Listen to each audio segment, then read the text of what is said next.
আমার প্রাণপ্রিয় শিক্ষার্থী, আসসালামু আলাইকুম। আজকে তোমাদের জন্য আমি নিয়ে আসলাম শুধুমাত্র মৌলিক গেটের সাহায্যে এক্সক্লুসিভ নর গেট ডিজাইন, সার্কিট ডিজাইন। এটা শুরুতে প্রশ্ন দেখলে অনেকের কাছে কঠিন মনে হতে পারে যে সার্কিট কীভাবে ডিজাইন করব, আবার শুধুমাত্র মৌলিক গেট। এজন্য আমাদের প্রথম জানতে হবে মৌলিক গেটগুলো কী। অ্যান্ড গেট, অর গেট এবং নট গেট, এই তিনটা গেট হচ্ছে মৌলিক গেট। এর বাইরে যতগুলান গেট আছে সবগুলান গেট এই মৌলিক গেট থেকেই উৎপত্তি। যেমন তোমার ন্যান্ড গেট, ন্যান্ড গেট মানে কি, অর্থাৎ অ্যান্ড গেটকে নট করলে তো ন্যান্ড হয়, তাই না? আবার নর গেট, তাহলে সেক্ষেত্রে কি হবে, অর গেটকে তুমি নট করলে হবে নর গেট। তো এই যে মৌলিক গেট দিয়েই কিন্তু সব কিছু যৌগিক তৈরি করা হলো।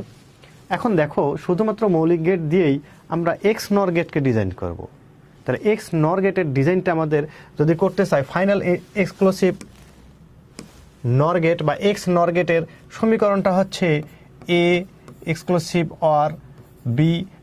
আমরা এই যে এটাকে নট করে দিলে এটা হয়ে গেল এক্স নর গেট। এটার যদি সমীকরণটা আমরা বের করি তাহলে সেই সমীকরণ আসে A and B or A not B not. তাহলে এইটাকে আমরা কি করতে হবে, শুধুমাত্র মৌলিক গেট দিয়ে যদি আমরা জাস্টিফাই করতে চাই তাহলে দেখো তো এখানে এ এবং বি এর মধ্যে কি অ্যান্ড অপারেশন, অর্থাৎ একটা অ্যান্ড গেট আছে, এটা মৌলিক গেট। এখানে এ নট বি নট